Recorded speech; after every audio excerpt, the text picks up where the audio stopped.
Hey guys, this is Twisted. Here's our raw capture footage of the Garalon encounter in Heart of Fear. So in this encounter, the most critical thing to watch out for is on the tanks. What they have to do is they need to stand right in front of him within like 15 to 20 yards, I think, and he does this cone called Furious Swipe. It's really, really critical that the two tanks always take this, because if one of them doesn't take it, he gains a movement speed buff. I mean, yes, he does do a little bit more damage. He gets like a 10% boost to his damage or something, but it's the movement speed that's killer, because on this fight, you're primarily controlling the speed at which you're moving around the room, and then you're controlling the speed at which you kite him through this other mechanic called pheromones. Pheromones is on a target, they need to stay in front of him, he'll chase after whoever has it, and they'll be dropping these little void zones on the ground. For one, there's a little bit of a cap and skill. You want to make sure the void zones are as close to each other as they possibly can be, because they create this void zone that stands around forever, and that void zone can stack on top of itself, but you'll eventually run out of room in the arena if you're spreading them out too much. So it's really tricky how you want to handle that. The way we decided to do it is we had our two tanks try to keep the pheromones buff on themselves as long as humanly possible, which means we 3-healed it, because here's the other thing about pheromones: the longer it's on you, the more damage it's going to start doing this dot to you.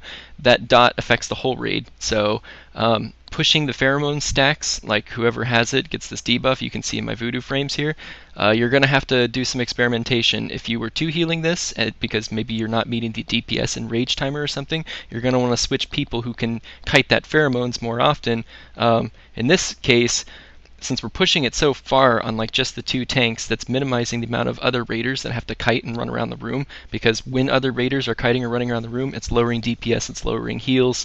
It just seemed to make the raid more volatile. So the reason you have to like do this and switch off the pheromones is because when a pheromones is on you as a tank or a DPS or heals, whatever, it puts a debuff on you, and if you can't get it again for like 2 minutes. So because you'll just start stacking from where you left off, and like if you left off at like 40 or 50 stacks or whatever, you're just going to keep going.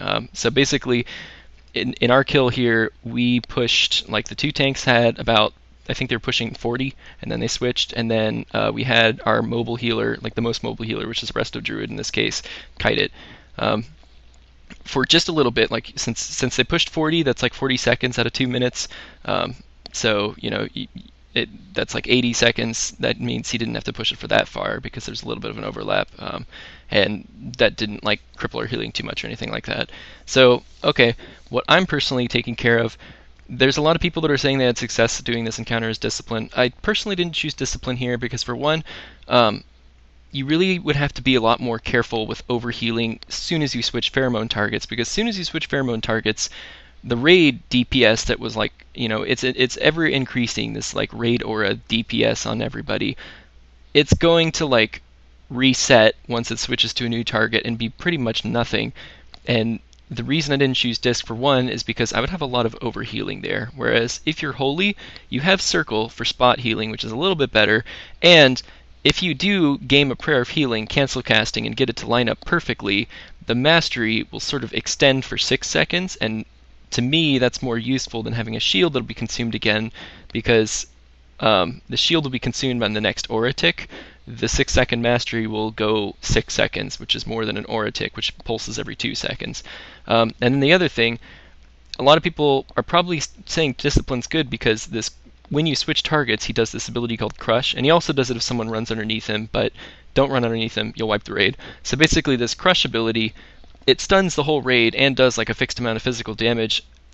I didn't take discipline because, yeah, that looks like it would be a good thing to spirit shell, but by the time in our strategy that we reach there, there's so much pulsing, like damage per second, that the spirit shell would just be consumed as soon as I put it on a group of people. And then here's the other thing: we're not going to be in perfect groups all the time, because here's what the DPS are looking for.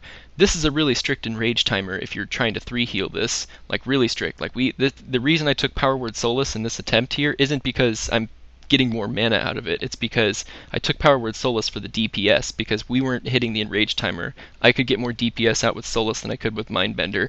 And mana right now for me is not as big of an issue, like as long as you manage it. So the DPS, they can get more DPS by standing at one of his limbs. There's 4 attackable limbs, but you have to be in melee range. And then when a limb dies, it actually does respawn. So you kind of want to decide how you're going to kill the limbs, because when you kill limbs, it's like equivalent to his health. But if you're standing within that limb range, you can do 100% extra DPS to it. But ranged lose a lot of DPS by standing in the limb, and some, like, depending on where they stand, like they'll be constantly moving because the boss is being kited. And then multi-dotting becomes like more of an issue, because, like, if you're moving around, you don't have like the freedom to just select the target you need to select at the right time to multi-dot. So it takes a lot of knowledge. Like, if you're a DPS class, you really need to know like how your class does damage in this encounter to successfully complete it. It's really useful to have melee here because, one, all of this movement doesn't bother them. They can do their whole rotation on the move, so it's kind of a melee friendly fight. But also, since they are going to be standing in melee range, they can pretty much stay on the spawned limb, whatever they're supposed to be attacking. But if you attack a limb with cleaves, the cleave damage, that extra 100% that you're doing to that limb, transfers to the boss's hitbox. So they can do some pretty insane cleave damage.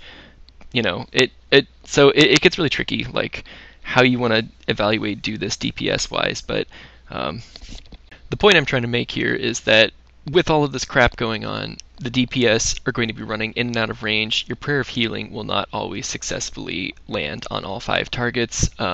You'd be lucky in this case, like, see, when the DPS are in the back leg, they're in the group with the tanks in a 10-man.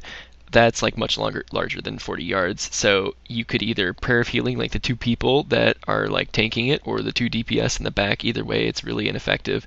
So yeah, Holy in this encounter, don't overlook it, because you can spot heal better with Renew on the run in Serenity if you wanted to go that route. If you're like doing the heavy movement strat, it's like different than ours. But you can also like use Circle. Like, you can be smart with Circle of Healing. You can use it in the right targets, and then when the damage ramps up, and if the damage ramps up and people are all over the room, Spirit Shell Prayer of Healing isn't going to save them, but Divine Hymn will, and Light Spring Renew will. So you can try different things in different comps. There's a lot of people suggesting good strategies out there, but for me, in our 10-man comp, I found Holy to be more effective.